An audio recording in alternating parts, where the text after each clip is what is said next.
कृष्ण चैतन्य प्रभो नित्यानंद श्री अद्वैत। किंच लोभी खलु लोभ्यम वस्तु प्राप्नोतु न प्राप्नोतु वा किंतु तत्र औत्सुक्यम त्यक्तम नोत्साहते इत्याह। विश्वनाथ चक्रवर्ती पाद जी लिखते हैं इस श्लोक के उपक्रम में, कौ उत्साहित संत्यक्तम, कौन ऐसा है जो श्री कृष्ण के संविद को त्याग सकता है। संविद मतलब बात, कथा, या वो जो एकांत में बोले थे, वो जो कुछ बोले थे उसको कौन त्याग सकता है। वो नहीं चाहते हैं लक्ष्मी को अपने साथ रखना, लेकिन लक्ष्मी उनमें इतना आसक्त है कि वो कभी छोड़ती नहीं है। वो अनिच्छता है, उनकी इच्छा नहीं है किसी स्त्री की, लेकिन श्री पड़ी हुई है, वो उनके साथ ही रहती है। जब श्री जैसी विदुषी, गुणवती, प्रेमवती, महिमावती नारी इतना आसक्त है कृष्ण में, नहीं चाहते हैं फिर भी वो उनको नहीं छोड़ पाती हैं, तो कौन है ऐसा जो उत्तम श्लोक के बात को छोड़ दे। संविदम, संविद का अर्थ है कृष्ण के विषय में कहे गए वाक्य या कृष्ण के द्वारा कहे गए वाक्य। दो प्रकार के कृष्ण कथा है, एक कृष्ण की बोली हुई बातें, जैसे भगवत गीता है, कृष्ण ने उसका उपदेश किया है, और कृष्ण का मुरली गीत, कृष्ण का मनुहार मनाना जो भी है, तो एक वो है। और कृष्ण के विषय में सुखदेव गोस्वामी आदि ने जो कहा है, या गोपियों ने कहा है, अनादिकाल से भक्त बोल रहे हैं, इसको कृष्ण संविदम का। वित्त का अर्थ होता है जानना, और सम का अर्थ है सम्यक। जब हम किसी वस्तु का विज्ञापन करते हैं, जनाते हैं, तो उसको संविदम, संवित कहते हैं। संवित शक्ति है ना भगवान की, ज्ञान शक्ति, चित्त शक्ति, संवित संधनी ह्लादनी। तो इसी संवित शक्ति के द्वारा भगवान श्री कृष्ण सब कुछ जानते हैं, क्योंकि वो ज्ञान घन है। तो संविदम का अर्थ है कवियों के द्वारा या स्वयं श्री कृष्ण द्वारा कुछ बातें बोली गई है कृष्ण के विषय में ही,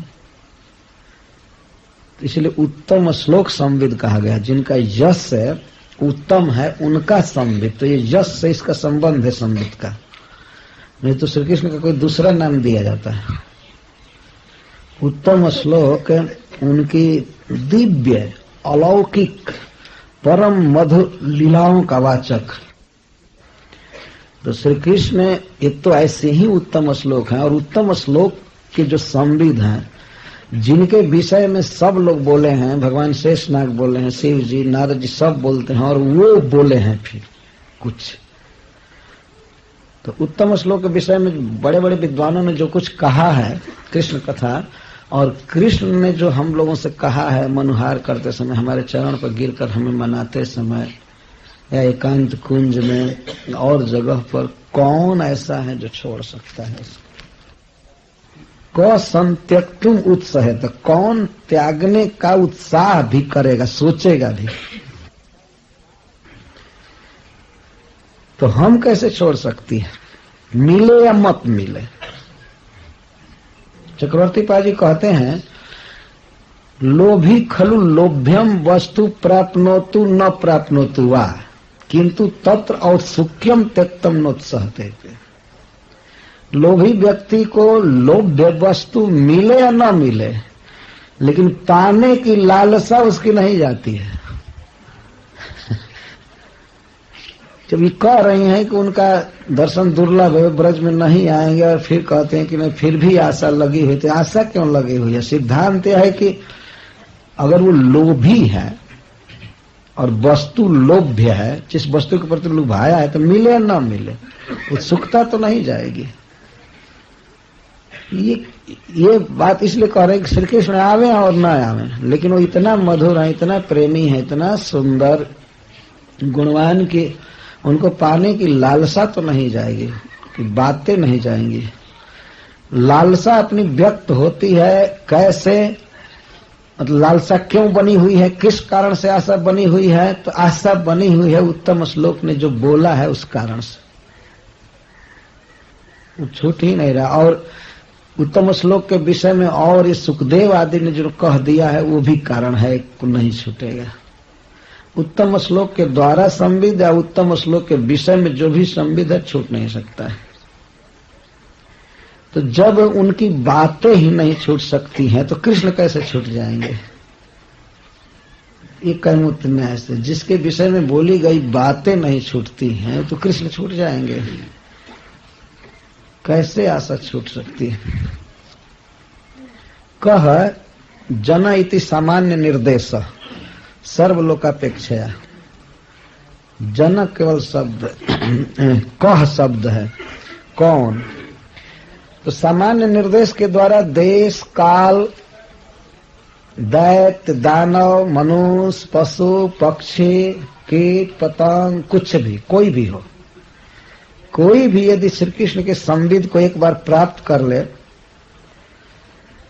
वो चाहे पुमान हो या स्त्री हो, नहीं कहते हैं वो पुरुष हो तो वो भी नहीं छोड़ सकता है। पुनः स्त्री कथम इत्यर्थ, फिर स्त्री कैसे छोड़ सकती है? कह पुल्लिंग में है, नहीं तो का शब्द रहता। उत्तम श्लोक संविदम उद्गतम तमो जस्मा तथा भूत श्लोको जस्येति जस जस श्रवणादपि तमो हानि तस्य। जिनका यश श्रवण करने से भी अज्ञान नष्ट हो जाता है, उनके संविद को कोई कैसे छोड़ सकता है? उत्तम श्लोक का अर्थ, उत्तम श्लोक गुण रूपादि वर्णने न कबीनाम पद्यानि जस्मिन इति महात्म विशेष उक्त संविदम। उनकी बातें जिनके उत्तम श्लोक हैं, उत्तम श्लोका उत्तम श्लोक बनाए हैं कवि लोग। गुण रूपादि वर्णने न कबीनाम पद्यानि, उत्तम श्लोका। और उत्तम श्लोक जैसे ये सूरदास जी बनाए हैं, रत्नाकर जी भरतेंद्र जी लोग बनाए हैं कृष्ण के विषय में उत्तम श्लोक जो कबीनाम पद्यानि। और में वर्णन क्या है? गुण रूपादि वर्णने न कबीनाम पद्यानि जस्मिन। जिन कृष्ण के विषय में बड़े बड़े विद्वान कवि उनके रूप गुण आदि का वर्णन करके पद्य बनाए हैं, ऐसी महिमा वाले महात्म विशेष वाले श्री कृष्ण के संविद को कोई कैसे भूल सकता है? संविद का यहाँ मुख्य अर्थ क्या है?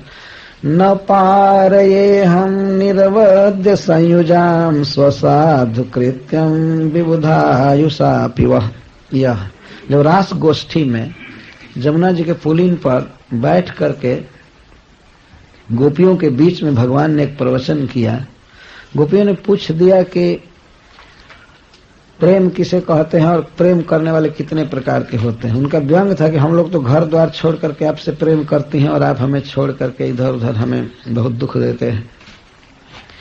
तो उसमें भगवान सिद्धांत वर्णन करते करते अंत में कहते हैं कि हे प्रियाओं, मैं तुम्हारे प्रेम का बदला ब्रह्मा जी की आयु प्राप्त करके भी नहीं कर सकता।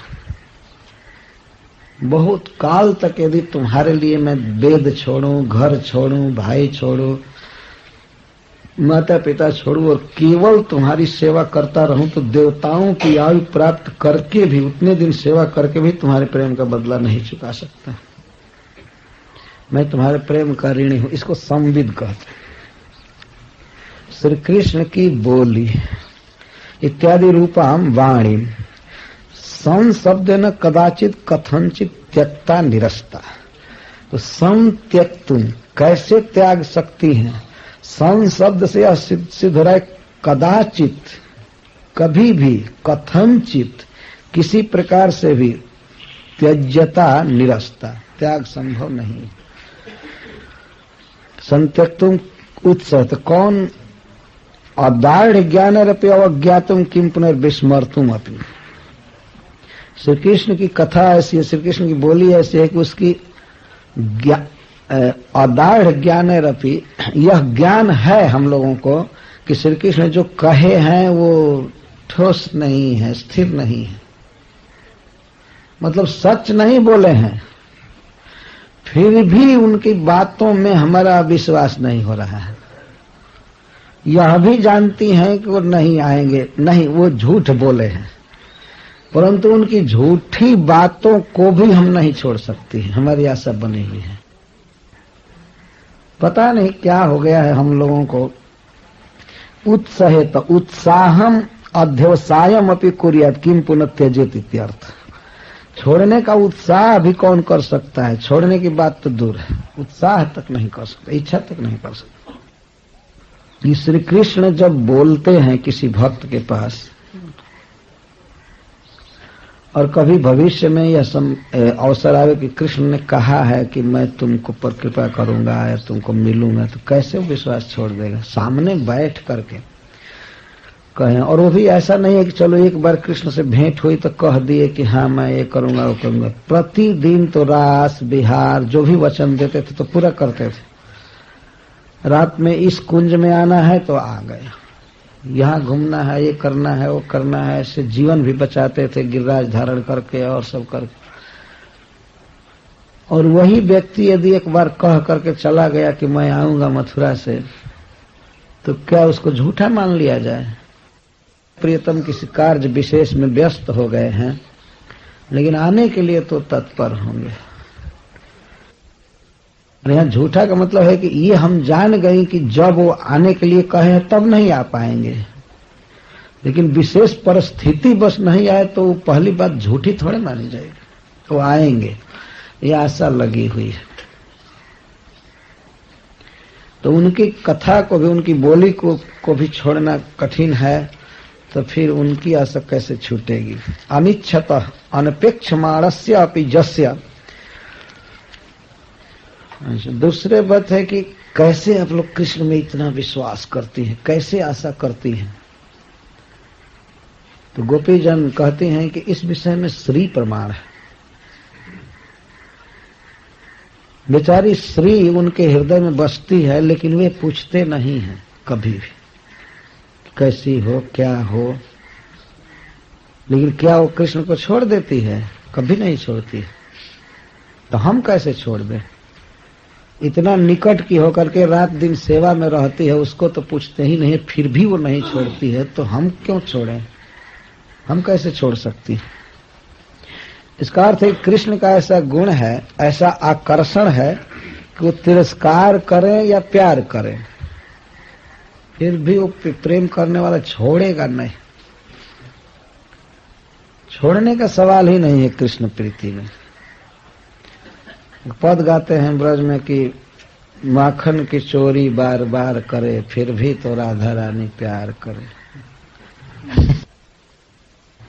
और अपने घर में माखन दही भरा हुआ है, फिर भी जो लड़का इतना चोर है, वो इतना अवगुण है, कुछ भी है, लेकिन फिर भी तो राधा रानी प्यार करे। माखन की चोरी बार बार करे, फिर भी तो राधा रानी प्यार करे। और बताए कुछ भी है कृष्ण में, लेकिन राधा रानी तो उनके लिए बिल्कुल विकल रहती हैं। राधा रानी रोती रहती हैं कृष्ण के लिए। ये है प्रियतम ने वचन दिया था कि हम आ जाएंगे, आ जाएंगे, नहीं आए कार्यवशात। इसका अर्थ क्या? हम अविश्वास कर जाए? कभी आशा नहीं छूटी। कौन है जो छोड़ने का साहस भी, इच्छा भी कर सकता है? छोड़ने की तो बात बहुत दूर है, छोड़ने की इच्छा तक नहीं होगी। और सबसे बड़ा प्रमाण दे रही हैं लक्ष्मी जी को। प्रमाण है कि भगवान है लक्ष्मी जी से अनपेक्ष रहते हैं। ऐसा नहीं है कि उदासीन रहते हैं। उदासीन का अर्थ दूसरा हुआ कि हमें कोई इनसे मतलब नहीं है, लेकिन अनपेक्ष का अर्थ हुआ कि उनसे कोई अपेक्षा, सुख की आशा नहीं रखते हैं कि हमें इनसे सुखी होना है या इनके धन से हमें आवश्यकता है या ये वो। फिर भी श्री जस अंगात, जिनके वक्षस्थल से क्वचिदपि न च्यवते, कभी भी इधर उधर चूती नहीं, जाती नहीं, हमेशा रहती। तो एक तरफ ऐसा व्यक्ति जो चाह नहीं रहा है, कभी प्रेम नहीं कर रहा है, तो उसके साथ क्या रहना है, लेकिन फिर भी लक्ष्मी बनी रहती है, उनके साथ रहती है। तो इसी तरह से हम लोग भी भले कृष्ण कुछ भी हो, आशा नहीं जाती है। ये आशा बंध लगा रहता है। तो हे उद्धव, यह हित लागे काहे, यह कैसे अच्छा लग सकता है आपकी बात, ये आपकी बात कैसे अच्छी लग सकती है, जोग किसी को यहाँ नहीं सुहाएगा। ये मूल वाक्य है।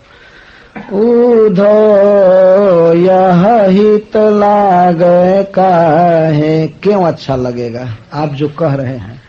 हम लोगों को कोई अच्छी चीज प्राप्त नहीं होती तब ये अच्छा लगता, ये आपका योग है। ये क्यों अच्छा लगेगा, इससे बहुत अधिक गुना अच्छा हम लोगों को वस्तु मिल चुकी है, अच्छी वस्तु मिल चुकी है। उधो यह हित लागे काहे, निश दिन नयन तपत दर्शन को, निश दिन नयन तपत दर्शन को, तुम जो कहत ही माहे कहते।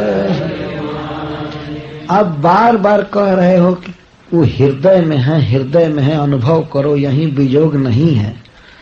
क्यों ऐसा कह रहे हैं? हृदय में अगर हम मान भी लें कि वो है, तो इससे नेत्र को तो दिखाई नहीं पड़ रहे हैं। मन तो देख लेगा, हृदय में मन संतुष्ट हो जाएगा, और उनकी बात आप सुना रहे हैं तो कान भी तृप्त हो जाएगा।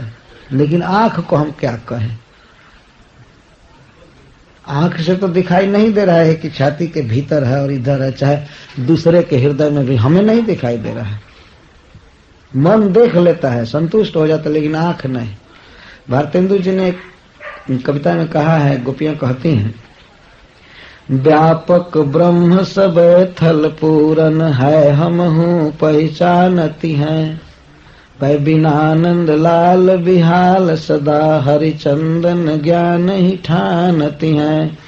तुम उधोई है कहिए उन सो, हम और कछु नहीं जानती हैं, पिया प्यारे तिहारे निहारे बिना, अखिया दुखिया नहीं मानती हैं। और सब अंग समझ जाते हैं, मन भी कुछ रस ले लेता है, वो स्मरण करता है, कान भी उनकी कथा सुन लेती है, लेकिन ये आंख को हम कैसे समझाएं? पिया प्यारे तिहारे निहारे बिना, अखिया दुखिया नहीं मानती। आंखों का हित करने के लिए आ जाइए। यह हम लोगों के कल्पना से बाहर चीज है। जिन लोगों ने कृष्ण को साक्षात देखा है वही समझ सकते हैं इस वाक्य का मर्म।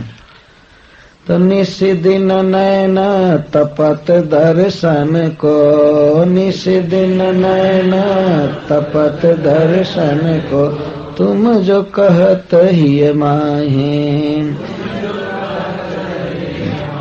नींदन परत चहु दिश चितवती, नींदन परती चहु दिश चितवती, बिरह अनल के दाहे। ये आंखें बिरह रूपी आग से दाही हुई आंखें हैं, दागी हुई है, ये जल रही हैं, रात में दूर है, कभी नींद नहीं आती है, ये केवल देखती रहती है चारों तरफ की कब सांवरी मूर्ति यहाँ आएगी, कृष्ण कब आएंगे। नींदन परते चहु दिश चेतवती, नींदन परते चहु, बिरह अनल के दाहे, बिरह अनल। अगर कृष्ण हृदय में हैं तो बाहर आकर क्यों नहीं आंखों को शीतल कर रहे हैं? उरते निकसी करत क्यों न शीतल, उरते निकसी करत क्यों न शीतल, जो पै कान यहाँ है, पै कान है। यदि कृष्ण यहाँ है, यह आपके हृदय में है, यहाँ सबके हृदय में है, तो हमारे आंखों को निकलकर शीतल क्यों नहीं कर रहा है? नींदन परत चहु दिश चेतवती, बिरह अनल के दाहे, उड़ते निकस करत क्यों न शीतल, जो पै कान यहाँ है। पाला गो ऐसे ही रहन दे, पाला गो ऐसे ही रहन दे, अवधियास जल था है, में आशा शब्द आया था, उस पर ये पद है।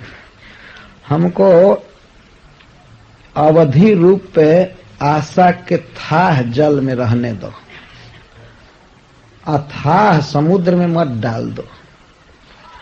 तो ये जो आशा है ये थाह जल है, मतलब गाध जल है। एक अवधि है न, एक आशा है। प्रियतम ने कहा है आने के लिए, तो एक आशा है। तुम तो ऐसा कह रहे हो कि आशा ही छोड़ दो। तो जन बो रही निर्गुण समुद्र में फिर न पाई हो चाहे, हम लोगों को निर्गुण समुद्र में मत डालो, आशा के छोटे से सरोवर में रहने दो। कम से कम उसमें जी करके तो रहेंगे ना, लेकिन निर्गुण के समुद्र में बोर करके क्या करना चाहिए? फिर हम उससे बच नहीं पाएंगे, उबर नहीं पाएंगे, पता ही नहीं चलेगा कहाँ चलेंगे, मर जाएंगे। पालागो, हम प्रणाम करते हैं, हो गया बस, हरे कृष्ण। पालागो, ऐसे ही रहने दे। पैर पर हम लोग गिरते, हम जैसे हैं वैसे ही रहने दो, छोह मत करो, हमारे बहुत आए हो तुम सिखाने के लिए, रहने दो, हमको मरने दो, ऐसे ही ठीक है। हम कम से कम आशा के जल में हम खड़ी हैं, और तुम तो अथाह निर्गुण समुद्र में फेंकना चाहते हो। फिर कोई आशा नहीं कि आना जाना, आशा की बात ही नहीं है। हम भी ब्रह्म में खो जाएंगे, वो भी सब खत्म हो जाएगा। ऐसे भयानक समुद्र में मत फेंको। पाला गो ऐसे ही रहन दे, अवधि आस जल था है, जन बो रही निर्गुण समुद्र में फिर न पाई हो चाहे। फिर तो हम चाहने के बाद भी न उसमें से निकलेंगे, न कृष्ण को पाएंगे निर्गुण समुद्र में। अरे जाको मन जाही तेरा चोता सो बने निभाए। अरे उद्धव, जिसका मन जिससे लग गया है, आज नहीं तो कल भेंट होगी ही। जही पर सत्य स्नेहु सोते मिले न कछु संदेह। जाको मन जाही तेरा चोता सो बने निभाहे, सूर कहाले करे पपीहा, ये ते सर सरिता हैं। इतनी नदियां हैं, इतने सरोवर हैं, लेकिन पपीहा इनको लेकर क्या करेगा? उसको तो घनश्याम से बादल का डायरेक्ट बिंदु चाहिए मुंह में। तुलसीदास ने लिखा है कि निदर ही सिंधु सरित सर भारी, रूप बिंदु जल हो ही सुखारी। लोचन चातक जिनकर राखे, रह ही दरस जल धर अभिलाषे। निदर ही सिंधु सरित सर भारी, रूप बिंदु जल हो ही सुखा। सूरदास जी कहते हैं, गोपियां सूरदास जी के शब्दों में कहते हैं कि पपीहा को सरोवर दिया जाए हजारों, और नदी गंगा जी ही दिया जाए तो क्या लाभ होगा? जाको मन जाही तेरा चोता सो बने निभाहे, सूर कहाले करे पपीहा, ये ते सर सरिता हैं।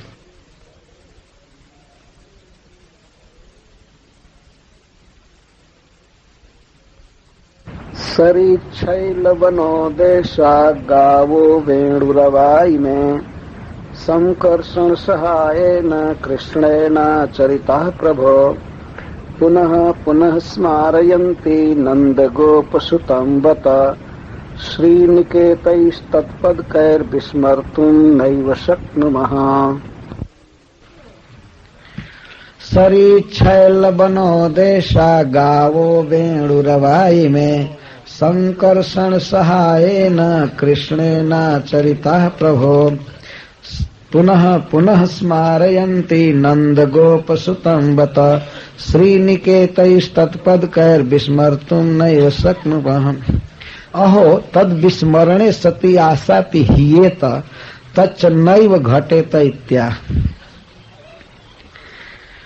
श्रीपाद सनातन गोस्वामी जी कहते हैं, यदि किसी तरह कृष्ण का विस्मरण हो जाता, भूल जाते, तब उनकी आशा भी कुछ घटती तो हम लोग सुखी हो जाते। लेकिन किसी भी तरह से भूल नहीं पा रही हैं, विस्मरण चाहती हैं, चाहती हैं कृष्ण को भूल जाना, लेकिन भूल नहीं पाती हैं, क्योंकि ये ब्रज में एक एक इंच जो जगह है केवल कृष्ण की याद दिलाने वाली। ये कभी कभी मन में होता है कि घर में वे माखन चुराने आते थे, घर में हमसे ठिठोली करते थे और परिहास करते थे, या और भी हमारा श्रृंगार करते थे। श्रृंगार तो नहीं, माखन चुराना आदि करते थे घर में। तो कोई गोपी उस लीला की याद कर रही है तो सोचते हैं कि घर में रहूंगी तो याद हमेशा आती रहेगी, स्मरण रहेगा, इसलिए चलो नदी के तट पर समय बिताएंगे। सरित, जमुना या मानसी गंगा आदि नदियां हैं, उनके तट पर जाती हैं गोपी। तो वहां पर भी कृष्ण के चरण चिन्ह, कृष्ण की वही लीला, पनघट की लीला, नहाने की लीला, गौओं को जल पिलाने की फिर याद आने लगती। तो वहां से भाग करके गोवर्धन में जाते। चक्रवर्ती काजी लिखते हैं, सरित से भागकर शैल पर जाते हैं, पर्वत गिरिराज जी पर। तब तक उधर और बढ़ जाता है स्मरण कि यहाँ गुफा में वे हमारे साथ आंख मिचौनी खेले थे, यहाँ दही दान मांगे थे, यहाँ झूला झूले थे, यहाँ पहाड़ के ऊपर बैठे थे हम लोगों के साथ, ये किए थे, इसकी पूजा कराए थे, इसकी परिक्रमा कराए थे, इसी को अपने हाथ पर 7 दिन धारण किए थे। वहां से भागती, ये तो और स्मरण बढ़ता जा रहा है। ये रोज रोज की बात है, ऐसा नहीं कि एक बार गई थी, रोज छटपटाती थी कैसे कृष्ण को भूलें। जहां अधिक स्मरण होता था तो उसे भागती थी दूसरे जगह। तो उद्देशा, उद्देशा का अर्थ उत्देशा, उच्च देश अथवा सुंदर देश नहीं। उसके अलावा जब वन में जाती थी, गिरिराज जी से वन में भागते थे, वृंदावन में या कुमुद वन, ताल वन, जो भी है इधर उधर जाते थे, तो वहां भी वही लीलाएं याद आती थी। सब कृष्णेन आचरिता, सब गिरिराज जी से वन में जाती हैं तो वन में भी और स्मरण होने लगता है, तो उससे भाग करके उद्देशा, ऊंचे देश पर आती, ऊंचे देश, वन से भाग जाती हैं तो वहां भी लीला है। अच्छा, उसको छोड़ करके अब सोचते हैं कि अब मनुष्य के साथ नहीं रहेंगी, गौओं के साथ चलो, उन्हीं के जैसा चारेंगी, चाहे घूमेंगी, कुछ समय बीतेगा। तो गौओं को देख करके तो और स्मरण हो रहा है। और तब तक बेणु रवाई में और अब भूलने का प्रयास करते हैं, तब तक कोई न कोई बच्चा बांसुरी बजाता रहता है, पी पी करता रहता है। तो अब तो हम मर जाते हैं, कहीं भी विस्मरण नहीं हो, हम भूल सकते ही नहीं। और सब जगह कृष्ण का चरण चिन्ह अभी भी उगा हुआ है। ये भूदेवी अपने देह पर भगवान के चरणों को संजो करके रखी है, वो मिटने नहीं देती हैं। भगवान के चरण पर गौएं नहीं चल पाती। ऐसा पृथ्वी अपने सौभाग्य को सुरक्षित रखी हुई है। देवी है ना, तो ऐसी व्यवस्था कर सकती है कि जहाँ चरण चिन्ह है उधर कोई गाय ना जाए, कोई आदमी ना जाए, कोई जानवर ना मिटे ना, वो अपना सुरक्षित रखी है। गोपियां कहती हैं कि सब जगह अभी भी चरण चिन्ह पड़ा हुआ है। बेणु रवा इमे बेणु रवा का अर्थ है कि उस समय उद्धव जी को ये सुना रहे कि देखिए, सुनिए क्या बांसुरी बज रही है। इमे बेणु रवा, ये बेणु के रवा हमें भूलने ही नहीं देते हैं कृष्ण को। तो अथवा सब में इमे लगेगा, इमे गावा, इमे बेणु रवा, ये देश। दूर से गिरिराज जी को दिखाकर कहती हैं, यह शैल, ये शैल हमारे पीछे पड़ गया है, ये विस्मरण होने नहीं दे रहा है, हमेशा स्मरण करा रहा है। और ये सरिता, नदियां, सब ये भी इनकी दशा बिगड़ गई है कृष्ण के विरह में, लेकिन फिर भी ये कृष्ण की याद दिलाते रहते हैं। संकर्षण सहाय न, अपने भाई संकर्षण से युक्त होकर कृष्ण ने इन सब का सेवन किया है। आचरिता का अर्थ है सेविता। नदी में, पर्वत में, वन में, गाय, बेणुरवा, सबका वे सेवन किए हैं, सबको अपनाए, अपना बनाए। संकर्षण क्यों कहा गया है इसमें बलराम जी को? संकर्षण का अर्थ है प्रलय करने के अर्थ में नहीं है। श्री कृष्ण थोड़ा भी दूर जाते थे कहीं वन में, जमुना जी के तरफ, तो बलराम जी तुरंत बुला लेते थे, इधर आओ, क्यों जा रहे उधर। माँ जसोदा ने कहा था कि इस पर एक निगरानी रखना है, तो कृष्ण को हमेशा खींच करके अपने पास रखते थे, इसलिए इनका नाम यहाँ संकर्षण दिया गया। इधर उधर नहीं जाने देते थे। अथवा अपने प्रेम के स्नेह के गुण से जो श्री कृष्ण को हमेशा खींचे रहते थे, आकर्षित किए रहते थे। तो ऐसे परम स्नेह से भरे हुए श्री बलराम जी के साथ कृष्ण ने इन सब का सेवन किया है। बांसुरी बजाए हैं, गौओं को चराए हैं, सहलाए हैं, ऊंचे ऊंचे देश में घूमे हैं, बैठे हैं, वन में विहार किए, पर्वत गिरिराज जी का उठाए, पूजा किए, गुफा में खेले, खाए, नदियों में अवगाहन किए, उनके तट पर लीला किए। तो पुनः पुनः स्मारयंती नंद गोप सुतम बत, बत का अर्थ हाय रे, ये निरंतर स्मरण करा रहे हैं। अब हम कहाँ भाग करके जाए? वो ऐसी जगह पर चली जाएं जहां कृष्ण का स्मरण कराने वाली कोई वस्तु न हो, लेकिन हम कहीं जा नहीं सकती हैं। हम तो अधीन हैं, हम गोपी हैं और वृंदावन से बाहर जा भी नहीं सकती। ये वृंदावन भी नहीं छूट सकता है, ये सबसे भारी समस्या है। ये छूट जाता, गिरिराज जी छूट जाते या नदी जमुना छूट जाती तो राहत मिलती हम लोगों। ये छूटेंगे नहीं और बारंबार स्मरण करा रहे, पुनः पुनः स्मारयंती, पुनः पुनः, ये निरंतर सूचित हो रहा है, निरंतरता। संकर्षण सहाय, संकर्षण सहाय संगी जस्य तेन कृष्णेन।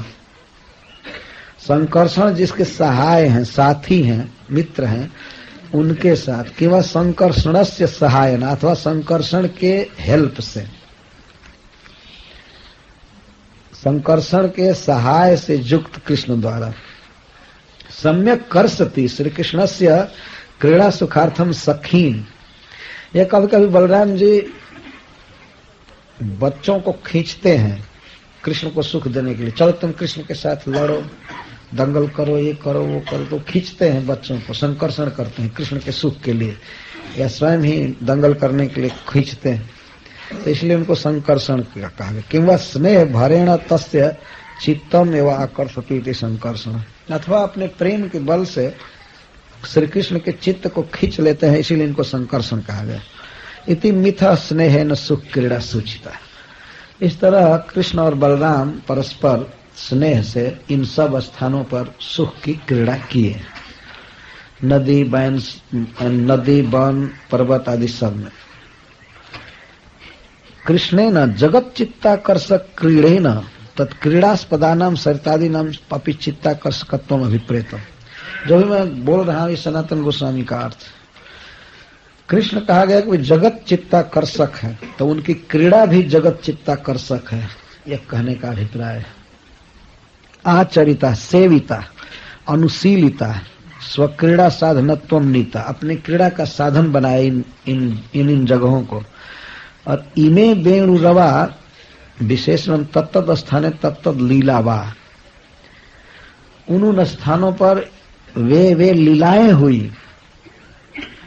इसमें इमे वेणु रवा का अर्थ है कि जमुना के किनारे, गिरिराज जी पर, वृंदावन में और भी काम्य वन आदि स्थानों में इमे वेणु रवा इत्यादि, ये बांसुरी वादन, नाच गान, झूला झूलना, गोचारण, ये सब पुनः पुनः स्मारयन्ति।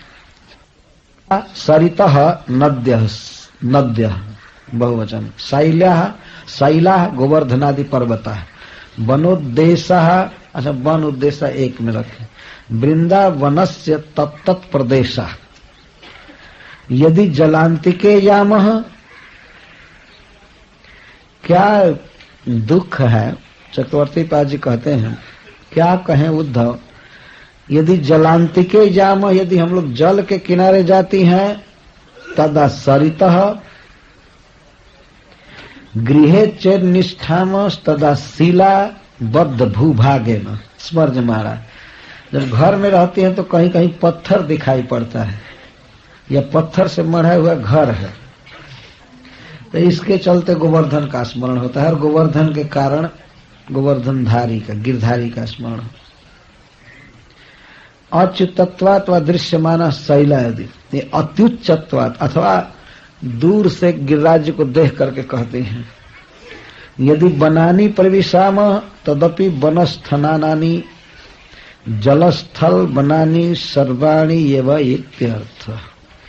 चाहे वन हो, चाहे स्थल हो, चाहे जल हो, कहीं जाती हैं बस कृष्ण का स्मरण होता है। गावः निमीलित नेत्रा भी अवधारित श्रवणः गावः। नेत्रों में आंसू बह रहा है गौओं के, और केवल सुनती रहती थी कृष्ण की बांसुरी। उस समय वेणु, रवा, ईमे, सरितादय सबके साथ ईमे लगेगा। अथवा उस समय कुछ बच्चे बांसुरी बजा रहे होंगे, उनको प्रत्यक्ष सुन करके या देख करके कि देखो ये बांसुरी बजा रहे हैं। जब तक बांसुरी ब्रज में रहेगी तब तक कृष्ण कैसे भूलेंगे। तो नंद गोप सुतम, नंद गोप के पुत्र को पुनः पुनः स्मारयन्ति। ननु तत्र तत्र अनुसंधान मात्रम बला त्यक्त्वा तम विस्मरत।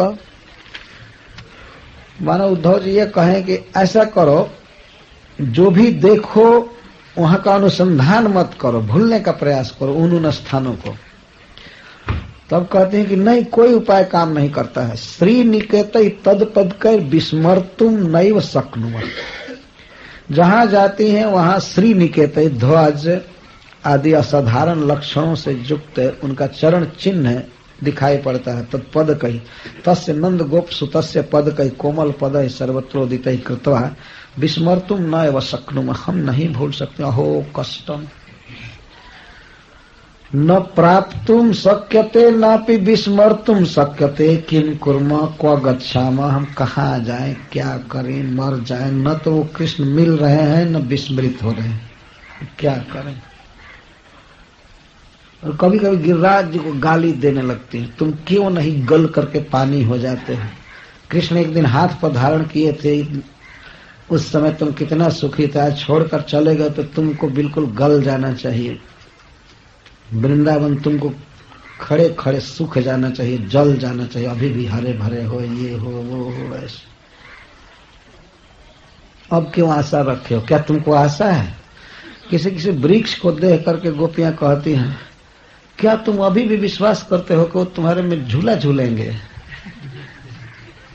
बेकार हरे भरे तुम हो, अब आशा छोड़ दो। लता से कहती, क्या तुम विश्वास है कि गिरधारी तुम्हारा अब फूल तोड़ेंगे। क्यों हरी भरी हो। और ऐसे सबसे कहते रहती थी पागल की तरह।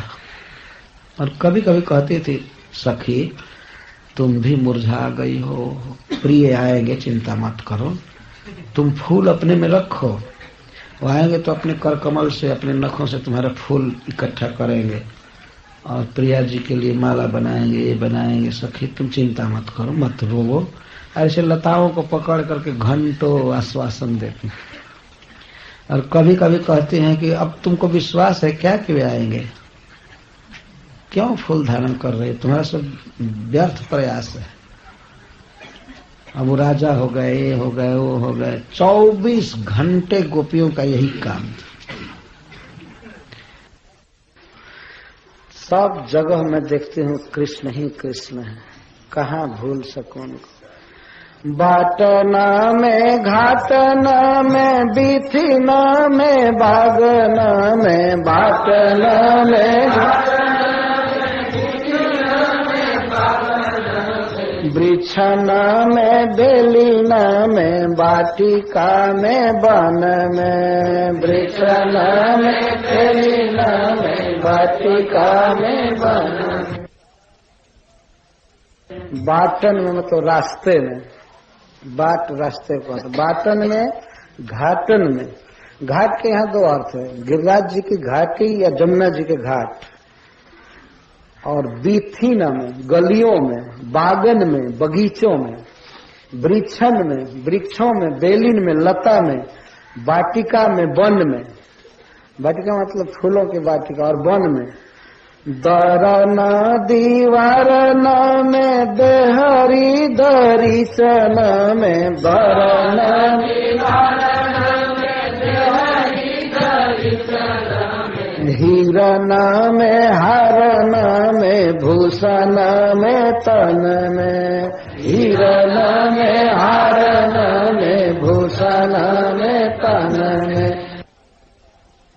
कानन में कुंजन में गोपीन में गायन में कानन में कुंजन में गोपीन में गायन में गोकुल में गोधन में दामिनी में घन में गोकुल में गोधन में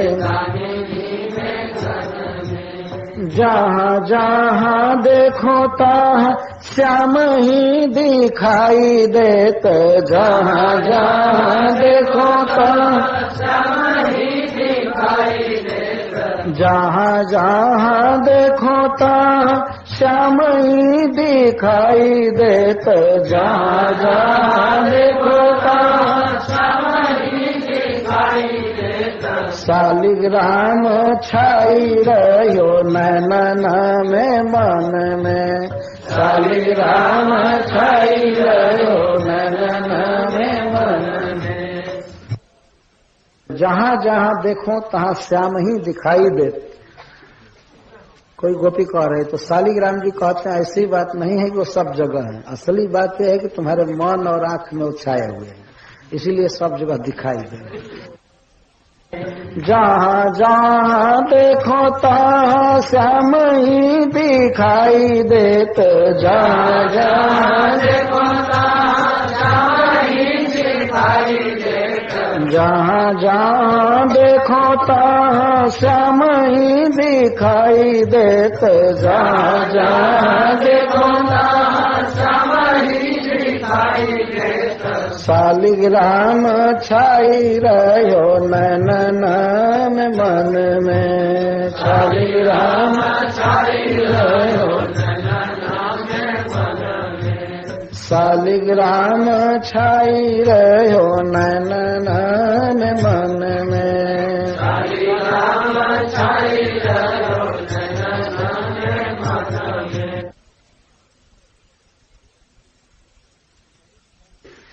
सरित छैल बनो देशा का अर्थ है गोपियां बारंबार घर से निकलकर गिरिराज जी की तरफ जाती थी इस आशा से कि प्रियतम वहीं घूम रहे होंगे, गाय चरा रहे होंगे, चाहे आ जाएंगे, भेंट हो जाएगी, तो वहां से भागकर जमुना जी की तरफ जाती थी। इस कुंज में दिन भर घूमती रहती थी, रात में भी। और ब्रज के लोग देखते थे पागल हो गई हैं, क्या हो गई हैं, हा कृष्ण कहते हुए घूमती रहती थी।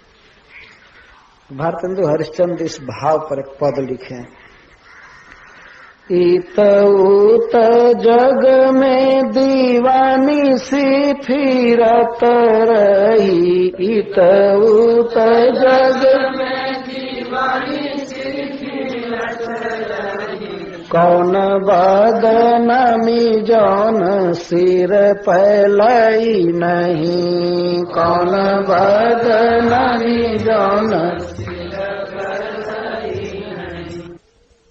गुरु लोगन की आस अनेक सही त्रास, गुरु लोगन की आस अनेक सही, कब बहु भांति न के ताप सोतई नहीं, कब बहु भांति न के ताप सोतई नहीं। हरिचंद गिरि बन कुंज जहाँ जहाँ सुनो, हरिचंद गिरि बन कुंज जहाँ जहाँ सुनो, तहाँ तहाँ कब उठी धाई कह गई नहीं, तहाँ तहाँ कब उठी धाई कह गई। होनिया न होनी कीनी सब ही तिहारे तू, होनिया न होनी कीनी सब ही तिहारे तू, ताऊ प्राण प्यारे भेंट तुम सो भई नहीं, ताऊ प्राण प्यारे भेंट तुम सो भई नहीं, ताऊ प्राण प्यारे भेंट तुम सो भई नहीं, ताऊ प्राण प्यारे भेंट तुम सो भई नहीं। कृष्ण के विरह में ब्रज में सब कुछ विषैला दिख रहा है, कुछ भी अच्छा नहीं लग रहा है। कोई स्थान, भोजन, ये स्वजन, ये पशु, कोई भी अच्छे नहीं लग रहे हैं। गोपियां कहती हैं कि यही कुंज पुंज जिन तारे तन बाढ़त, जित तारे तन बाढ़त, वही कुंज पुंज, कुंजों का वह समुदाय जिनके भीतर, जिनकी छाया में आने पर शरीर स्वस्थ हो जाता था, प्रफुल्लित हो जाता था। जब प्रियतम यहाँ थे ब्रज में, तो उनके संग जब हम कुंज की छाया में आती थी तो तन बाढ़त और शरीर बढ़ जाता था, प्रसन्न हो जाता था, सुखी हो जाता था। तीन छाह आए अब गहन जो गही गो। लेकिन आज वही कुंज है और वही छाया है कि उनके छाया में आते ही ऐसा लगता है कि ग्रहण की छाया लग गई। तीन छाह आए अब गहन जो गही गो। गहन ग्रहण, अब ग्रहण जैसा लग रहा है, बहुत बुरा लग रहा है। जैसे ग्रहण की छाया कोई नहीं शरीर पर लेना चाहता है, उस तरह से आज लग रहा है। सुरती सुजान चैन बीची न सुसीची जिन, वही जमुना पे आली वह पानी बही गो। एक दिन ऐसा समय था जब जमुना में हमारे प्रियतम विहार करते थे, जलकेली करते थे। हम लोग उन पर पानी उछालते थे, वे उछालते थे, जल विहार करते थे। तो श्री कृष्ण के प्रेम और आनंद से सींची हुई लहरों वाली ये जमुना, लेकिन सखी आज वही जमुना है, लेकिन वह पानी बह गया, वह पानी नहीं रहा। वही जमुना पयाली वह पानी बही गो। वह सुख श्रम स्वेद समय को सहाय पौन, ताही छिए देह दैया महा दुख दही गो। वही हवा, वही पवन कितना अच्छा लगता था जब प्रियतम हमारे साथ थे। तो हम लोग नाचती थी, गाती थी, बहुत परिश्रम होता था, लेकिन सुख श्रम स्वेद समय, सुख का जो परिश्रम होता था, परिश्रम के कारण जो पसीने निकलती थी शरीर से, पसीनों को सुखाता था पवन, तो कितना अच्छा लगता था जब हम कृष्ण के साथ थे। लेकिन आज वही पवन जब छूता है तो ऐसा लगता है जैसे दाग दिया, जल गया, अंगार जैसा लगता है आज वह पवन। ताही छिए देह दैया महा दुख दही गो। आज जला रहा है। वही घने आनंद जो जीवन को देते, तीनही को नाव मरनी के मारी बेको रहेगा। वही घने आनंद श्री कृष्ण जो जीवन के हेतु थे, जिला रहे थे, जीवन का अर्थ जल भी होता है, वही घने आनंद जो जल बरसाते थे। घने आनंद का अर्थ आनंद का बादल, एक दिन जीवन देते थे। तो श्री कृष्ण के अर्थ में जीवन देना, उल्लास देना, प्राण दे देना, वही घनानंद जो जीवन को देते थे, आज उनका नाम लेना भी, कृष्ण गोविंद कहना भी मरी हुई को मारने वाला हो गया। कृष्ण का नाम लेने में पहले आनंद उत्पन्न होता था, उल्लास होता था हृदय में, लेकिन आज उनका नाम मरी हुई को मारने वाला है। नाम लेने पर और दुख हो रहा है। वेई कुंज पुंज जीत तारे तान बाढ़त हो। वेई कुंज पुंज जीत तारे तान बाढ़त हो। तीन छाह आए अब गहन जो गई गो। सुरती सुजन चैन बीची न सींची जीनम। वही जमुना प्याली वह पानी बही गो।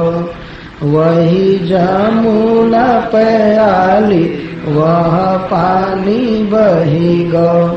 वह सुख श्रम स्वेद समय को सहाय पौन। ताही छिए देह दैया महादुख दही गो। वेई घन आनंद जीवन को देते तीन ही को नाव, मरीनी के मारी बे को रही गो।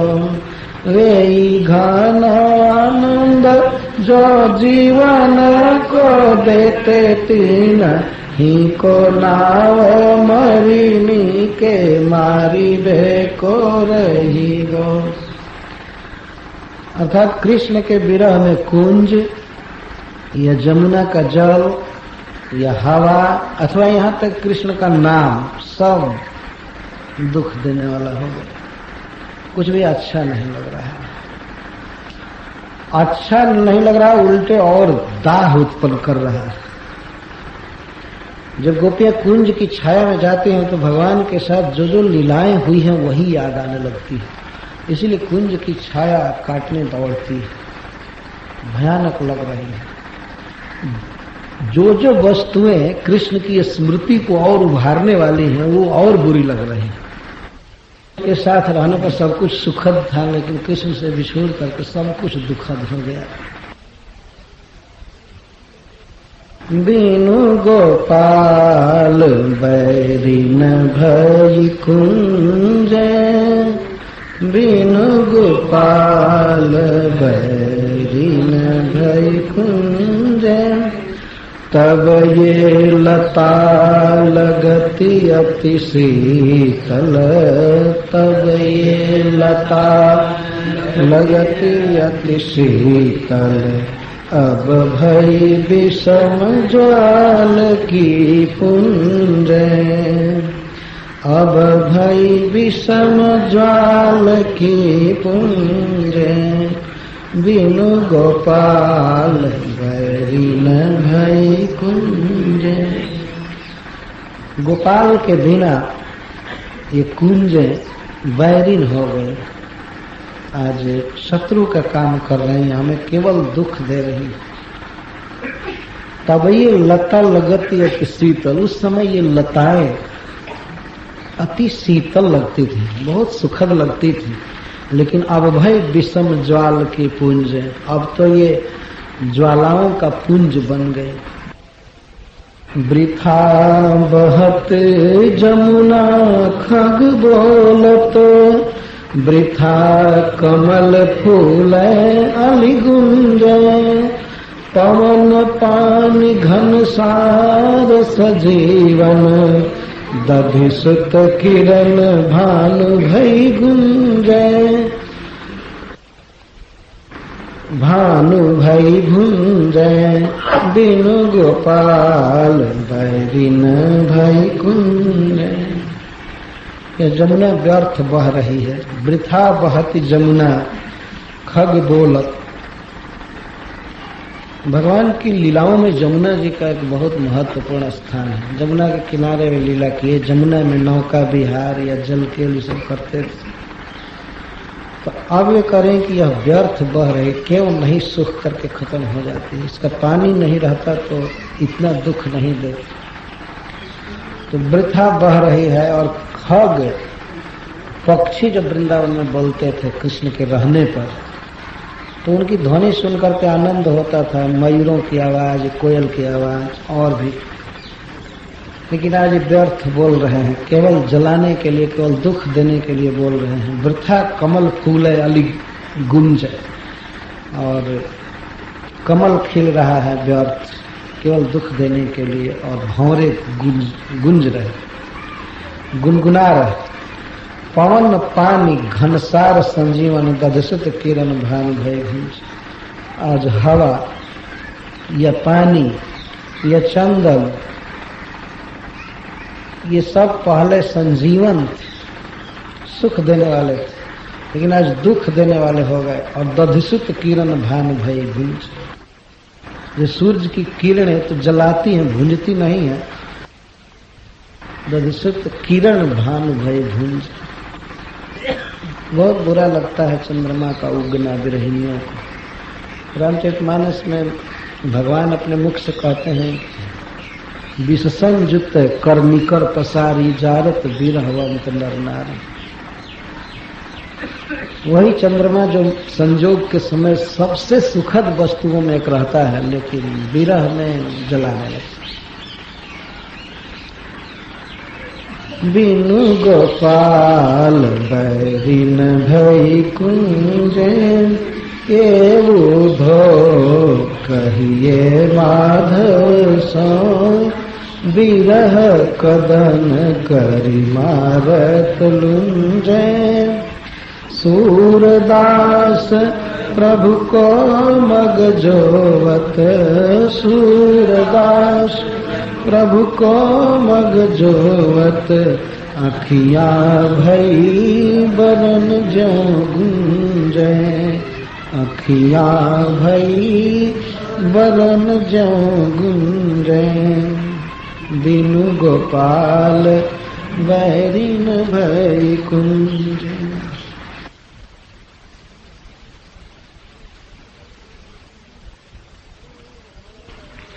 उधो अब वे दिन नहीं आई है, उधो अब वे दिन नहीं आई है। जिन में श्याम संगनी शिवासर, छिन सम बिल से बिताई है।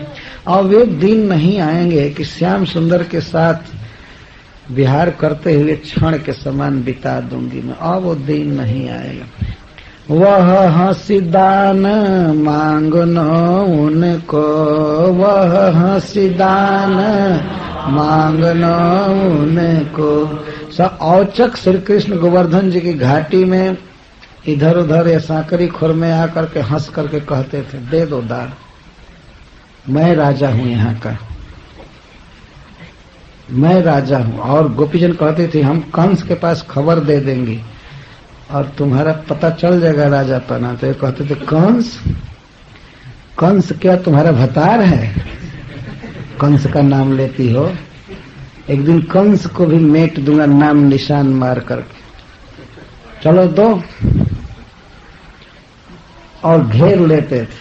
तो आज गोपियां मनोरथ कहती हैं कि वह हंसी दान मांगनो उनको, अब हम लखनन पई हैं। अब वो देखने को नहीं मिलेगा वो दान मांगना। जमुना नात कदम चढ़ी छिपी, अब हरि नहीं चीर चुराई हैं। अब नहीं चीर चुराएंगे, अब वो बहुत बड़े हो गए, अब वो दिन नहीं आएगा। वह निशि शरद दिवस भर खा के, फिर विधि नाही फिरई है। शरद की वह रात और वर्षा का वह दिन, जब वर्षा में श्री कृष्ण हमारे ऊपर घोंघी ओढ़ा करके हमको बचाते थे। घोंघी रखते हैं वर्षा में, कपड़े को डाल लेना है। और भगवान श्री कृष्ण स्वयं भींज करके भी प्रिया जी को बचाते थे कि ये भींजने न पाए। घोंघी ये भोजपुरी शब्द है। कपड़े को चुन करके बांध दिया जाता है। तो वह निशि शरद दिवस वर्षा के, फिर विधि नाही फिरई है। अब ब्रह्मा वो दिन नहीं देगा। वह रस रास हसन बोलन हित, हम छिन छिन तरसई हैं। वह गलबाही दय पिया बतिया, अब नहीं सरस सुनई हैं। अब हमारे गले में बांह दे करके और हमें अब वो सरस बात नहीं सुनाएंगे। हरि चंद तरसत हम मरी हैं, तऊ नवे सुधिलई हैं। हम ऐसे ही लगता है तलफ कर मर जाएंगे, लेकिन वे सुधि नहीं लेंगे। क्यों नहीं ब्रज में आएंगे, उसका कारण बताते हुए गोपियां कहती हैं सूरदास जी के शब्दों में, यही डर बहुरी न गोकुल आए, यही डर बहुरी न गोकुल आए। क्या डर था? हमारी करनी याद कर कर के वे मधुपुर में बस गए हैं और कान पकड़ लिए कि अब भैया ब्रज में नहीं जाएंगे। उन्होंने ये सोच लिया, इस डर से नहीं आए। क्या डर है? अधरातिकते उठी बालक सब, अधरातिकते वही जगई हैं आय, बिनु पद त्राण बहुरी पठवेंगी बनही चरावन गाय, बिनु पद त्राण बहुरी पठवेंगी बनही चरावन गाय। तो अर्धरात ते उठी बालक सब मोहि जगई हैं आय, बिन पद त्राण बहुरी पठवेंगी बनही चरावन गाय। और फिर गाय चराने के लिए भेजेंगी गोपियां, मतलब जसोदा भेजेगी फिर गाय चराने के लिए, और वो भी बिना पदत्राण के, बिना जूता के, और वो भी वन में। तो बताओ अब वो आएंगे? यही डर बहुरी ने गोकुल आए, इसी डर से वे नहीं आए। यही तो कृष्ण का सुख था वास्तव में, इसी के लिए वो आ सकते हैं। लेकिन इधर से भावना हो रही है कि नहीं नहीं, वो बहुत तंग आ गए, इसी डर से नहीं आए। सुनो भवन आनी रोकेंगी चोरत दधी नवनीत। और वे सोचते होंगे कि सोना साना घर देख करके जब मैं चोरी करने जाऊंगा तो वे पकड़ लेंगी। मैं जब दधी नवनीत चुराने जाऊंगा तो वे लोग पकड़ करके और रोकेंगी, गाली देंगी, और पकड़ी जसोदा पहले जही है नाचत गावत गीत। और पकड़ कर फिर जसोदा के पास ले जाएंगे वो लोग। और हमारी आदत सुधर नहीं रही है, उनको आदत पड़ गई चोरी की, तो फिर चोर चोर हल्ला करेंगी और हमको नचाएंगी, गवाएंगी। ग्वालिन मोही बहुरी बांधेगी। और अब सोच रहे हैं फिर ग्वालिन बांधेगी। और बांधने में सखी हम लोगों ने जसोदा की जो मदद कर दिया, ये वो नहीं भूलते होंगे। उसको तो क्षमा कर देंगे कि उनकी माँ है, लेकिन हम लोग जो रस्सी दौड़ दौड़ कर दे रही थी वो नहीं भूल पाएंगे। और सोचते हैं फिर बांधेगी और हमको चोर चोर लोग कहेंगे, सब गोपियां कहेंगी, हल्ला होगा। यहाँ मथुरा का मालिक हूँ, द्वारकाधीश बना हूँ, वहां जाकर के चोर कहलाऊं तो कौन जाए वहां पर। ग्वालिन मोही बहुरी बांधेगी केते वचन लगाए।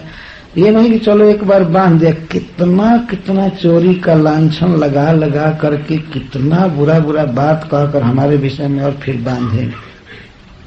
तो मैं नहीं जाऊंगा। एते दुख न सुमिरी सूर मन बहुरी तत्सहाय को जाए।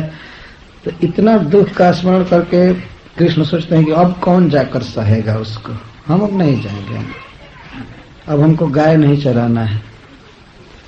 थोड़ा सा माखन चुराने पर चोर चोर चारों तरफ हल्ला, अब हम नहीं सहेंगे। इतना दिन रह करके सहे वही काफी हुआ। तो शायद इसी डर से वे ब्रज में नहीं आए।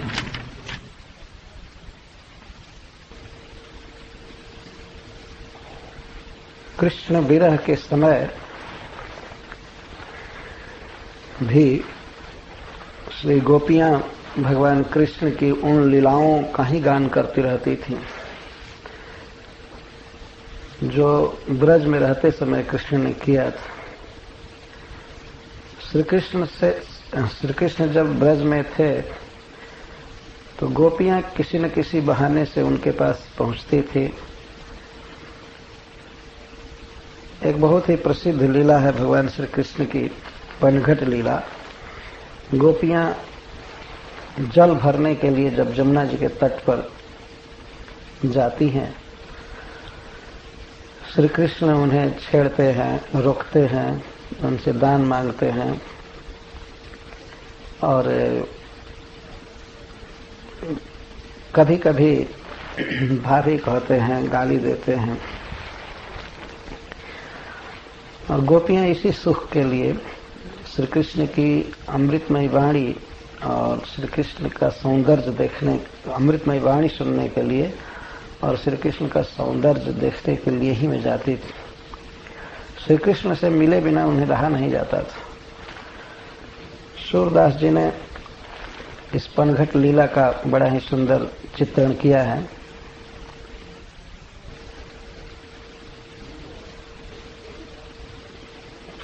सूरदास जी कहते हैं कि गोपियां बाहर से तो ऐसा भाव व्यक्त करती थी कि पनघट पर नहीं जाना है, परंतु वास्तव में पनघट पर ही जाना है उनको।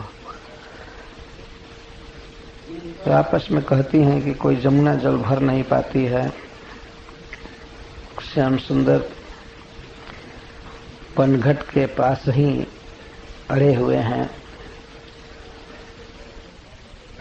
पनघट रोके रहत कन्हाई, जमुना जल को भरनन पावे,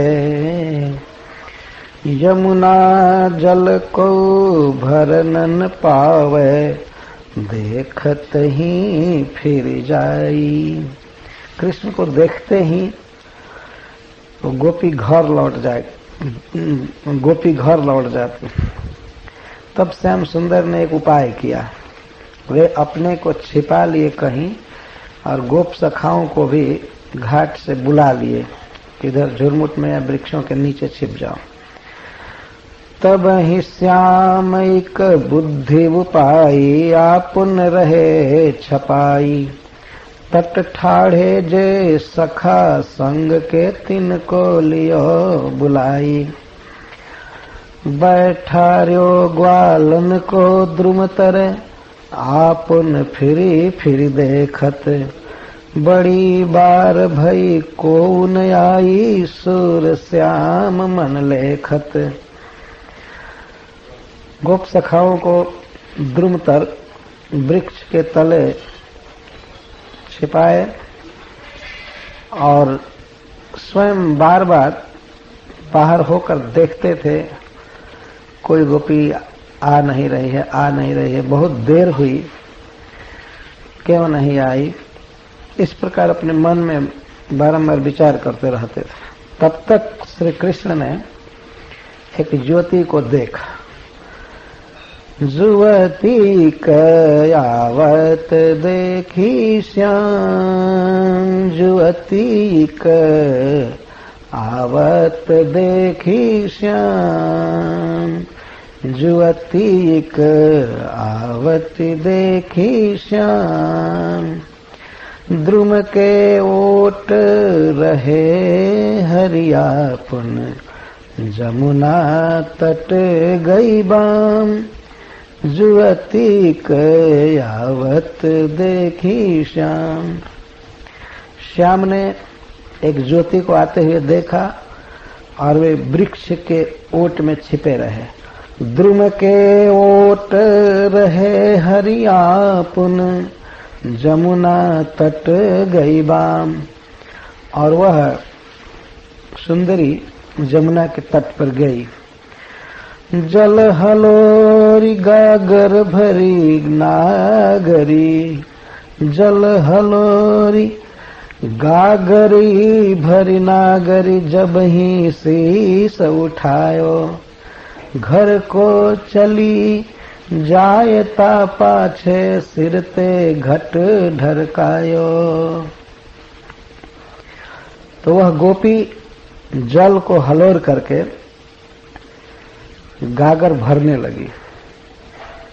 एक बार में ही वो गागर भर गई, परंतु बार बार वो गिरा रही थी, वो खाली कर रही थी और फिर भर रही थी, और गागर में बहुत ध्वनि उत्पन्न कर रही थी, जिससे कि श्याम सुंदर उस घट की ध्वनि सुनकर उसे रोकने के लिए आ जाए। गोपी के अंतः में तो ये भावना थी। अतः सूरदास जी कहते हैं, जल हलोरी गागरी धरी नागरी, जल को हलोरी, उसमें आवाज पैदा की। ये फेन हटाने के बहाने अथवा घड़े को धोने के बहाने किसी भी तरह से जल को हलोरने लगी, मतलब जल में आवाज उत्पन्न करने लगी। जब घड़ा में पानी भर करके गिरा रही है तो जल में आवाज हो रही, तो जल हलोरी गागरी भरी नागरी जब ही शीश उठायो। वह नागरी, वह ब्रज गोपी चाहती थी कि श्याम सुंदर आवे और रोकें, लेकिन बाहर से वो ऐसा भाव व्यक्त कर रहे थे जैसे श्री कृष्ण के डर से वह जल्दी से जल्दी पानी भर करके सिर पर उठाकर चल रही। तो जब उस शीश पर घड़ा उठाकर चली, घर को चली जायता पाछे सिर ते घट ढरकायो। वो जा रही थी, तब तक पीछे से श्री कृष्ण आ करके अपनी छड़ी से उसके घड़े को ढरकाने लगे। वो हाथ से घड़ा पकड़ी थी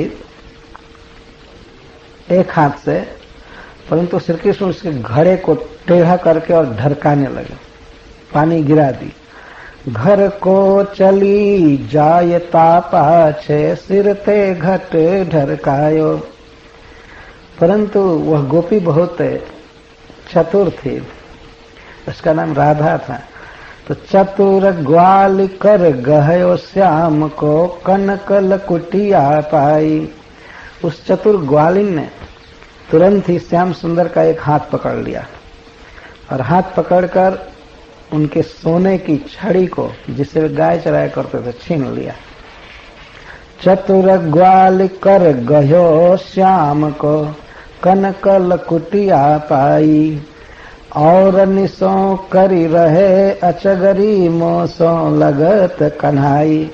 और कहने लगी, तुम बहुत सी गोपियों के साथ इरार कर रहे हो और तुमने ऐसा दुस्साहस किया कि तुम मुझसे भी लग गए।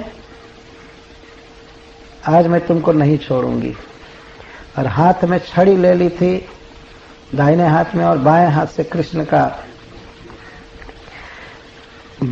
की बाह पकड़ ली, घड़े को नीचे रख करके और कृष्ण के लकड़ी को दाहिने हाथ में ले ली और बाएं हाथ से कृष्ण के हाथ पकड़ी थी और छड़ी से धमकाने लगी कृष्ण को।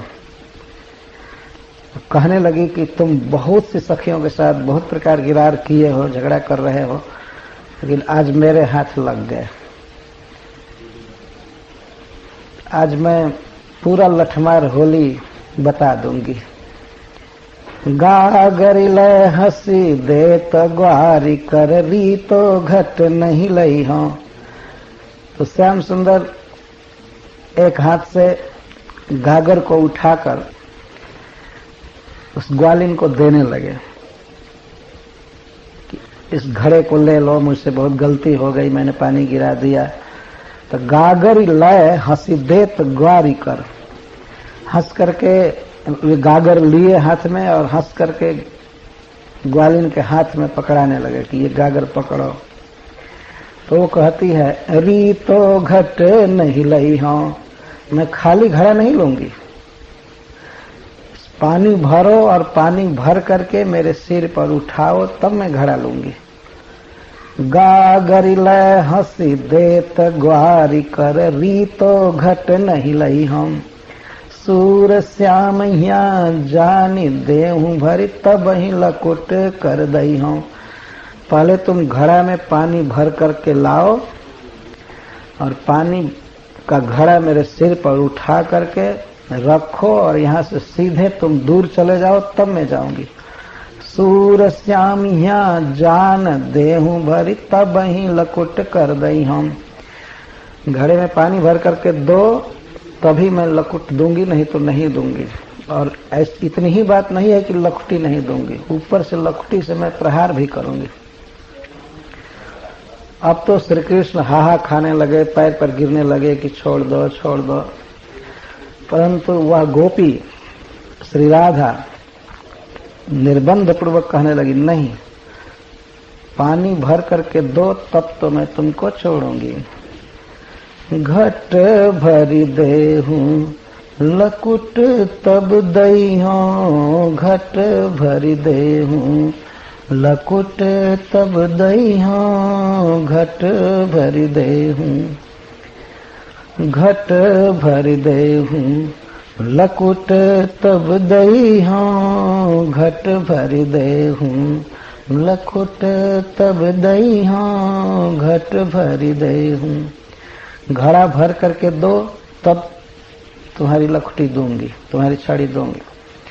हूँ बड़े महर की बेटी, तुम सो नहीं डरई हो।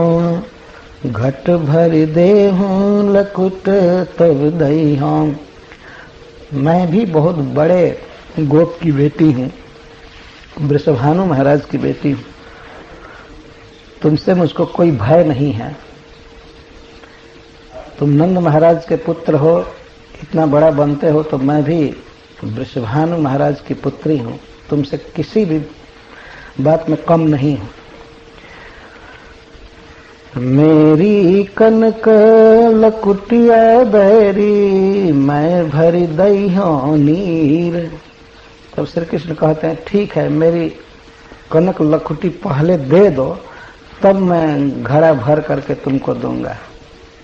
तो कहते नहीं, पहले घड़ा भर करके लाओ, मेरे सिर पर उठाओ, तब मैं कनक लकुटिया दूंगी। तो श्री कृष्ण कहते हैं इतना चतुर बन रही है, और उस दिन तुम्हारी चतुरता कहाँ चली गई थी जिस दिन मैं सबका चीर चुरा करके कदम पर चढ़ गया था। बिसरी गई सुधिता दिन की तो ही हरे सबन के चीर।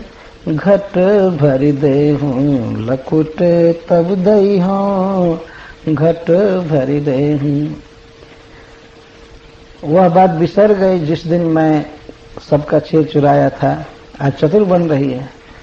मेरी कनक लकुटिया दैरी, मैं भरी दई हूँ नीर। बिसरी गई सुधी ता दिन की तो ही हरे सबन के चीर। यह बानी सुनि ग्वारी बिबस भई, तन की सुधी बिसराई। सूर लकुट कर गिरतन जानी, श्याम ठगौरी लाई। जब श्री कृष्ण ने यह कहा कि मैं एक दिन सबका चीर चुराया था, उस दिन तुम्हारी चतुरता कहाँ चली गई थी, तो यह सुनकर वह गोपी प्रेम में बिल्कुल विह्वल हो गई और शरीर की सुधि भूल गई, तथा उसके हाथ से लकुट गिर गया, उसके हाथ से छड़ी गिर गई और वह नहीं जान पाई। श्याम सुंदर ने इस प्रकार उसे मोह लिया और श्री कृष्ण को देखने में और उनकी वाणी सुनने में इतना अभिनिविष्ट हो गई कि उसे शरीर की सुधि नहीं रही और उसके हाथ से लकुट गिर गई। तब श्याम सुंदर ने घड़ा भरकर उस गोपी के सिर पर उचकाया, उसे दिया और उसे सचेत कराया, अब मेरी छड़ी दे दो। छड़ी तो ले ही लिए थे, उसे जाने के लिए कहे।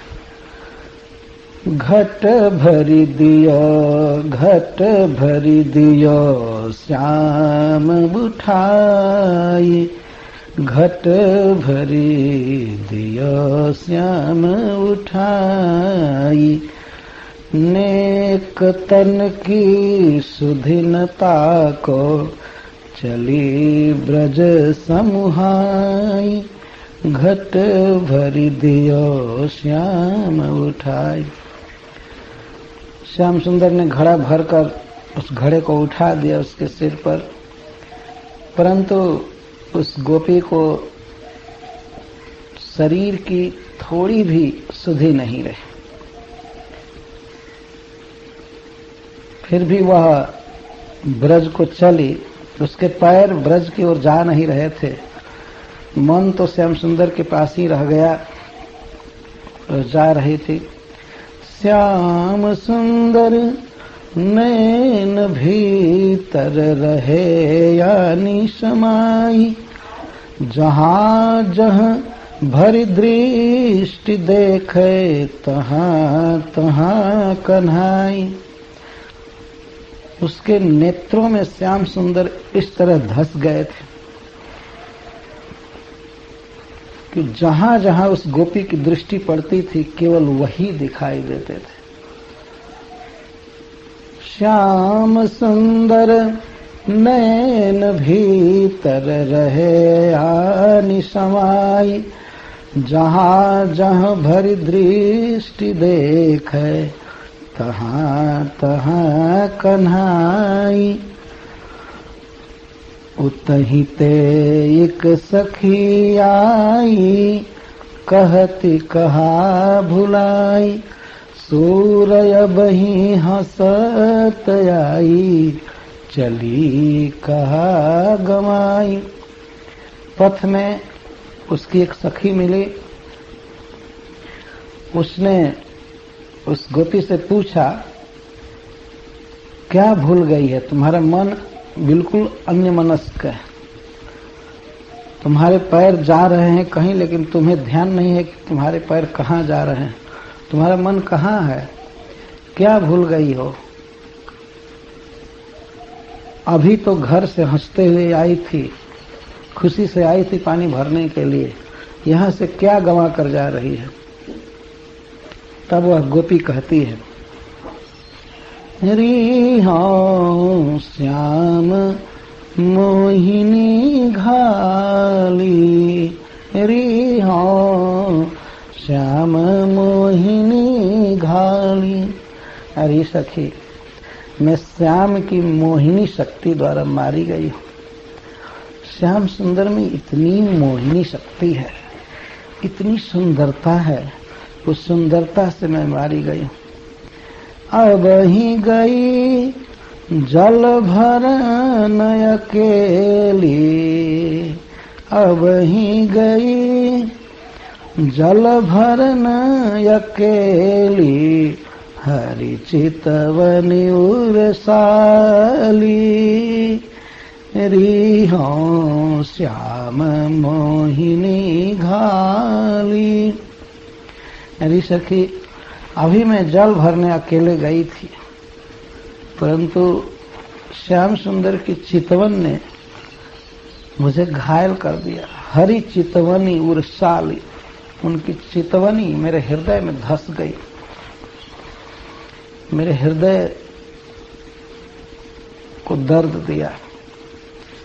कहा कहूं कछु कहत न आवे, लगी मरम की भा। कहा कहूं कछु कहत न आवे, लगी भरम की भाली। सूरदास प्रभु मन हरि लीनो, दिबस भई हो यानी। हरी सखी, क्या कहूं, कुछ कहते नहीं बनता है, मुझे बिल्कुल भ्रम हो गया है। सूरदास के प्रभु ने, श्याम सुंदर ने मेरे मन को हर लिया और मैं विवश हो गई हूं हे सखी। तब उस सखी की क्या दशा हुई उसका वर्णन सूरदास जी करते हैं। सुनत बात यह सखिया तुरानी। उस सखी की यह बात सुनकर के जो सखी प्रश्न की थी वो आतुर हो गई, वह भी कृष्ण से मिलने के लिए जल्दी जल्दी करने लगे। उसने पूछा कि श्याम सुंदर कहाँ मिले, किस घाट पर मिले? तो उसने बताया कि यहाँ पर इतनी दूर हैं। तो अभी वही हैं? गोपी ने कहा हाँ अभी वही हैं। तो यह सुन करके वह आतुर हो गई कृष्ण से भेंट करने के लिए। सुनत बात यह सखिया तुरानी, ताही बाह गही घर पहुँचाई, आप चली जमुना के पानी। अपने सखी की उस विवस्था को सुनकर वह उसको घर पहुंचाई, हाथ पकड़कर। ताही बाही गही घर पहुंचाई और घर पहुंचा करके तुरंत ही घड़ा उठाकर जमुना की तरफ चली पानी भरने के लिए। ताही बाह गही घर पहुंचाई, आप चली जमुना के पानी। सुनत बात यह सखी अतुरानी। देखे आई वहाँ हरि नाही, चितवती जहाँ तहाँ बितनानी, चितवती जहाँ तहाँ बिललानी। तो वहाँ गई, देखने लगी इधर उधर जमुना जी के तट पर, कुंजों में, वृक्षों के नीचे, कहीं भी श्री कृष्ण दिखाई नहीं दिए। तो वह तो बिलखने लगी। जल भरी ठिठुकती चली घर ही तन, बार बार हरि को पछतान। जल भर रही थी, फिर तट पर आकर इधर उधर देखती थी, श्याम सुंदर नहीं दिखाई पड़ते थे तो जल का, घड़े का जल गिरा देती थी और फिर भरती थी, फिर उठाकर चलती थी, पुनः कहीं गिरा देती थी पानी, कभी ठोकर लगने का बहाना करती थी और पुनः पानी भरने के लिए चलती थी। बार बार वह यह चेष्टा कर रही थी लेकिन कृष्ण को नहीं देख पाई, इसलिए वो बहुत दुख में पड़ गई। ग्वालिन विकल देखी हरि प्रगटे, हरस भयो तन तपन बुझानी, सूर श्याम अंकन भरि लीनी, गोपी अंतर्गत की जानी। श्याम सुंदर तो वहीं कहीं छिपे हुए थे, गोपी की इस विकल दशा को देख रहे थे। अतः ग्वालिन विकल देख हरि प्रगटे, ग्वालिन की विकलता देखकर श्याम सुंदर वहां प्रकट हो गए और उनको देखते ही गोपी के तन का तपन बुझ गया, वो परम सुखी हो गई और श्याम सुंदर जाकर उसे आलिंगन में भर लिए। सूर श्याम अंकम भर लीनी, गोपी अंतर्गत की जानी। श्याम सुंदर तो गोपी के अंतरात्मा की बात जानते हैं, अतः उसे जाकर के अपने भुजाओं में भर लिए और उसे परम सुख दिए।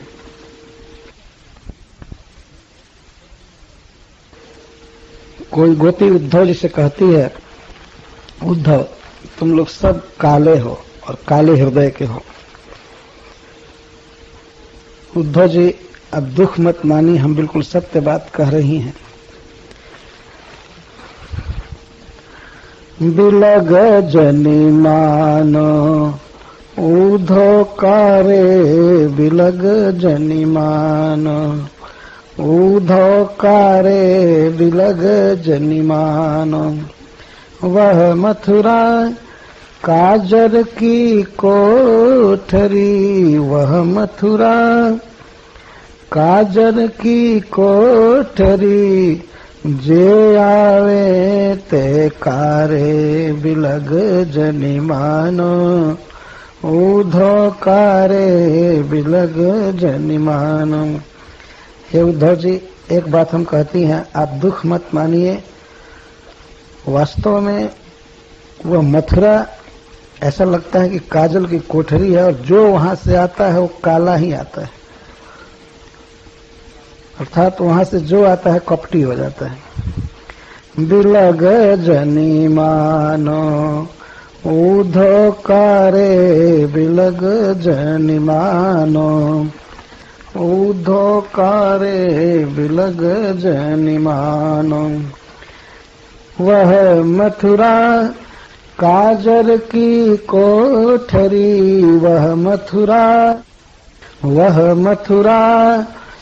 काजर की कोठरी, जे आवे ते कारे, बिलग जनि मानो उद्धव कारे, बिलग जनि मानो। तुम कारे सुफलक सुतकारे, तुम कारे सुफलक सुतकारे, कारे कुटिल भंवारे। आप काले हैं, अक्रूर काला है और यह भंवरा भी काला है। तुम कारे सुफलक सुतकारे, कारे कुटिल भंवारे, कमल नयन की कौन चलावे, सब हिन में मनियारे, बिलग जनि मानो ऊधो कारे, बिलग जनि मानो। आप कारे हैं, अक्रूर काला है, भावरा काला है, और आप सब में कमल नयन श्री कृष्ण तो नीलमणि ही है, सब में श्रेष्ठ, नील श्रेष्ठ, कृष्ण श्रेष्ठ। मानो नील माटते काढ़े, मानो नील माटते काढ़े, जमुना जाई पखारे। श्री कृष्ण ऐसे नीलमणि हैं, काला मणि है कि लगता है कि काली मिट्टी से उनका जन्म हुआ है, वहां से निकले हैं और जमुना में उनको धोया गया है, इसीलिए जमुना का पानी काला हो गया है। मानो नील माटते काढ़े, जमुना जाई पखारे, ताते श्याम भई कालिंदी, सुर श्याम गुण न्यारे, बिलग जनि मानो ऊधो कारे, बिलग जनि मानो।